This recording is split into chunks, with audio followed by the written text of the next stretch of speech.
अस्सलाम वालेकुम। Welcome to my YouTube channel the grapes of mathematics. अगर आपने अभी तक मेरा चैनल सब्सक्राइब नहीं किया तो कर दें ताकि आगे आने वाली हर मेरी वीडियो आप तक पहुंच जाए। आज का जो हमारा टॉपिक है वो है chapter number 1 whole numbers and operations की रिव्यू एक्सरसाइज का क्वेश्चन नंबर 7 है, जिसमें हमसे पूछा गया what are the rules for these patterns. हमें रूल्स बताने जो हमें पैटर्न्स दिए होंगे और उसके बाद हमसे पूछा गया also find the next 3 terms of each pattern, जिसका हम पार्ट नंबर ए देखते हैं, जिसमें हमें जो पैटर्न गिवन है हम देखते हैं पार्ट ए, जिसमें हमें फर्स्ट टर्म दिया 50 के बाद दी हुई है 100 के बाद दी है 150 के बाद 200। इसके बाद हमें नेक्स्ट 3 इसकी क्या बतानी है, टर्म्स बतानी है और पैटर्न बताना है इसमें कौन सा पैटर्न है। आप सबको पता होगा हमने 4 पैटर्न हुए थे, addition, subtraction, multiplication and division. यहाँ सब्ट्रैक्शन में क्या होता है, कोई टर्म नेगेटिव मतलब डिक्रीज होती है, यहाँ टर्म इंक्रीज हो रही है, मतलब इधर सब्ट्रैक्शन नहीं हो सकती। डिवीजन में डिवाइड होकर उसका 50 होता है, मतलब आधा होता है, तो यहाँ भी डिवीजन पॉसिबल नहीं है क्योंकि यहाँ उससे दुगनी ज़्यादा हो रही है। तो मल्टीप्लिकेशन में उसका जो होता है उसको ज़्यादा हो जाता है, उसका मल्टीपल आ जाता है, तो यहाँ एडिशन हो रही है जिसमें हम उसे ऐड करें तो उसमें कोई टर्म्स ऐड हो रही हैं। अब देखते हैं 50 में हम अगर 50 ऐड करें क्या आ जाएगा 100। इसी तरह हम 100 में ऐड करें 50 क्या आ जाएगा 150। 150 में ऐड करें हम 50 तो आ जाएगा 200। ये कौन सा इसमें रूल है, एडिशन का रूल है। हम लिखते हैं यहाँ सबसे पहले रूल इक्वल टू एडिशन हम लिखते हैं। फिर हम 200 में अगर 50 ऐड करें हम क्या आएगा 250। इसी तरह 250 में हम ऐड करें 50 फिर 300, फिर 300 में 50 ऐड करें 350। ये था क्वेश्चन नंबर 7 का पार्ट नंबर ए, जिसमें हमसे पूछा गया रूल्स हमें बताने जो हमें पैटर्न गिवन होगी और नेक्स्ट 3 टर्म्स भी हमने उसमें फाइंड करनी है। इसी तरह हम क्वेश्चन नंबर 7 का पार्ट नंबर बी देखते हैं, जिसमें हमें क्या गिवन है। पार्ट डी में भी हमें 4 टर्म्स गिवन 150, 180, 165, 150 और 135, और हमसे नेक्स्ट 3 टर्म्स पूछी गई हैं। इसमें कोई टर्म ऐड नहीं हो रही, मतलब इंक्रीज ही डिक्रीज हो रहा है। 180 से 165 डिक्रीज हो रहा है, ना डिवाइड हो रहा है ना मल्टीप्लिकेशन, मतलब कम हो रही है एक सीक्वेंस के साथ, मतलब वो क्या है, सब्ट्रैक्शन है। हम अब देखते हैं 180 में से हम माइनस करके देखते हैं 15 क्या आ जाएगा। यहाँ से यहाँ एक कैरी ने 10 में से 5 निकाले 5, यहाँ 7 बचा, यहाँ 6 और 1, ये एग्जैक्ट है, मतलब 15 का सीक्वेंस जा रहा है। तो यहाँ हम सबसे पहले क्या लिखेंगे, रूल इसका क्या हो गया, रूल में हम लिखेंगे सब्ट्रैक्शन, रूल इसका आ गया सब्ट्रैक्शन। और हम 135 में से 15 निकालें तो 120, 120 में से 15 निकालें 105, और 105 से 15 निकालेंगे क्योंकि 15 का सीक्वेंस था, तो यहाँ आ जाएगा 90। ये था क्वेश्चन नंबर 7 का पार्ट नंबर बी। अब हम चलते हैं क्वेश्चन नंबर 7 के पार्ट नंबर सी पे, जिसमें हमें फिर 4 टर्म्स गिवन है और हमें नेक्स्ट 3 बतानी है और उसका रूल ही बताना है इसमें कौन सा रूल है, एडिशन, सब्ट्रैक्शन, डिवीजन या मल्टीप्लिकेशन। पार्ट नंबर हम चेक करते हैं इसका सी, 18 है, फिर 19 है, फिर 450 है, फिर 2250 है। हमें नेक्स्ट 3 टर्म्स बतानी है इसमें कौन सी, यहाँ लिख देते हैं किसी टर्म।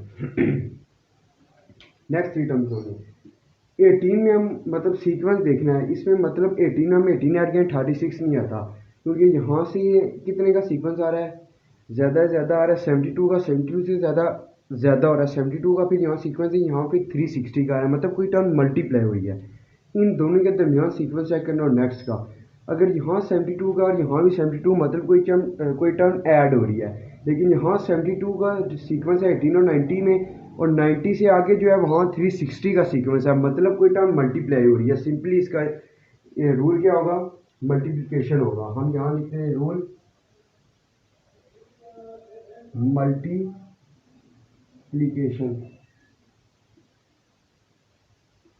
हम 18 को 5 के साथ मल्टीप्लाई करते हैं, 0 लिखा, 4 कैरी 90, ये 90 आ गया। फिर हम 90 को मल्टीप्लाई करते हैं 5 से, 5 0 0, 9 5 = 45, ये भी ठीक हो गया। अब 450 को हम इसी तरह 5 के साथ मल्टीप्लाई करें। 0 5 5 = 25, 5 लिखा, 2 कैरी, 5 20 और 22 ये थी। अब हम इसी 5 को हमने मल्टीप्लाई करना है 22 50 के साथ, ताकि नेक्स्ट 3 टर्म्स आ जाए। मल्टीप्लाई करके हम देखते हैं, 5 के साथ मल्टीप्लाई करें। 0 5 5 लिखा, 2 कैरी, 5 to the 10 12, 2 लिखा, 1 कैरी और 1 1 1 2 5 0। इसी तरह आपने 5 को इस टर्म के साथ मल्टीप्लाई करना है। ये वाली टर्म आएगी, जो टर्म आएगी उसको फिर हमने फिर 5 के साथ मल्टीप्लाई करना है, ताकि नेक्स्ट 3 टर्म्स आ जाए। अब हम चलते हैं क्वेश्चन नंबर 7 के पार्ट नंबर डी पे, जो क्वेश्चन का लास्ट पार्ट है। पार्ट नंबर डी हमें क्या बताया हुआ है? टी है 6 1 0 0 0 0 0। नेक्स्ट हम कौन सी है? 6 1 0 0 0 0।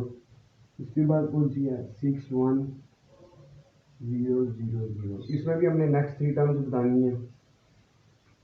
सिंपली आप देखें, इसमें भी सबसे पहले आप सीक्वेंस चेक करें। एक यहाँ 5 0 थे, यहाँ 4 फिर 3, मतलब कोई टर्म यहाँ डिवाइड हो रही है इसके साथ, ठीक है, क्योंकि मल्टीप्लाई हुए उससे दुगना आ जाता है या उसका मल्टीपल आगे आ जाता है।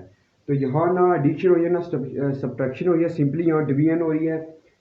डिवीजन का बिल्कुल आसान सा रूल है कि यहाँ 10 के साथ डिवाइड हो रहा है, क्योंकि आप चेक करें 1 2 3 4 5 से 10 के साथ हम जब ऐसे डिवाइड करेंगे इसको, तो 0 से 0 कैंसिल हो जाएगा। कितने बन जाएंगे? 1 2 3 4, 1 2 3 4 वही टर्म, ठीक है। फिर हमने इसको जब डिवाइड किया 10 के साथ, ये कैंसिल हो गया, 1 2 3 1 2 3।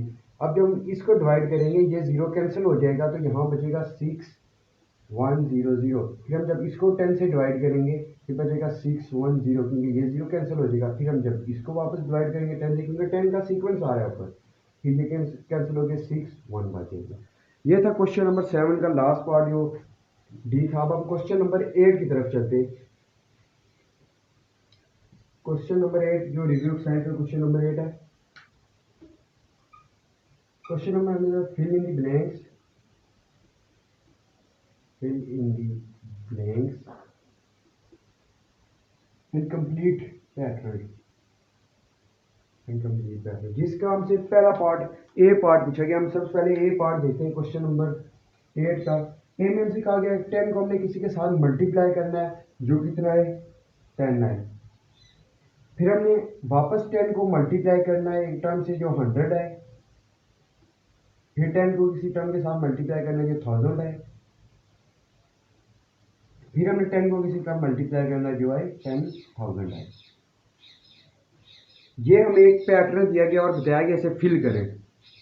सिंपली हम किसी टर्म को उसके साथ मल्टीप्लाई करें, 1 आता है। जैसे हम 2 को मल्टीप्लाई करें 1 के साथ, तो 2 आएगा। इट सेल्फ 1 के साथ मल्टीप्लाई करें वही आता है। 10 को 1 के साथ मल्टीप्लाई करें 10 आएगा। अब यहाँ एक 0 है। अगर हम 10 को 10 के साथ मल्टीप्लाई करेंगे, 0 0 0 1, ये आ जाएगा कितना? 100। ये कितना आ गया? 100। अब हम 10 को 10 के साथ मल्टीप्लाई करेंगे, तो 1 को 1 के साथ करें 1 0 0, क्या हो जाएगा? 100। अब यहाँ एक 0 है, तो यहाँ 3 0 है। हम इसको ट्रिक है ये, हम डबल 0 के साथ मल्टीप्लाई करें 10 को अगर 100 के साथ, तो 3 0 आ जाएंगे। नेक्स्ट में हमसे 4 0 पूछेंगे, और हम इसको और इसको मल्टीप्लाई करें आपस में, जो ये हमें आगे इक्वल टू गिवन है, तो ये आ जाता है 10,000। ये था क्वेश्चन नंबर 8 का पार्ट ए। अब हम क्वेश्चन नंबर 8 के पार्ट नंबर बी के ऊपर चलते हैं। इसका पार्ट बी हमें ब्लैंक दी है, मल्टीप्लाई क्या बताया हुआ है? 100 के साथ करेंगे, क्या आ जाएगा? 1000 डिवाइड करना है, सॉरी, हमने डिवाइड करना है। फिर हमने डिवाइड करना है किसके साथ? 100 के साथ, क्या आ जाएगा? 100 ही आएगा। फिर हमने डिवाइड करना है किसके साथ? 1000 के साथ, 10 आ जाएगा। फिर हमें डिवाइड करना है 10,000 के साथ, क्या आ जाएगा? 1 आ जाएगा। अब देखें यहाँ जो हमने पीछे को अभी किया है, क्वेश्चन नंबर 7 का लास्ट पार्ट, हमने डिवाइड करते गए 10 से और एक 0 काटते गए। वही चीज़ है, 1 एज इट इज आएगा 1 2 3 4, ये जीरो और हम ये जीरो काटे और ये 1000 आ जाएगा। अब हमने 100 लाना है, हमने 3 जीरो, ये वाली टर्म नहीं है। 1 2 3 4, हम डिवाइड करें किसको, 1 2 3 4, 10,000 को डिवाइड करें 100 से और ये 100 आ जाएगा। क्यों, ये कैंसिल हो जाएगा, 100 आ जाएगा। फिर हमने 1000 के साथ डिवाइड करना है, 1 2 3 4 5 4, क्योंकि 5 टर्म्स आ गई हैं। 1 2 3 1 2 3, 10 आ गया इक्वल टू 10। फिर हमने उसी टर्म के साथ डिवाइड करें तो 1 आएगा। अगर हम किसी टर्म को एज इट इज़ 1 के साथ मल्टीप्लाई करें, इट सेल्फ वही आता है। अगर उसी को डिवाइड करें, इट सेल्फ वही आंसर आएगा या 1 आंसर आएगा। ये था क्वेश्चन नंबर 7 और 8 जो आज का टॉपिक था।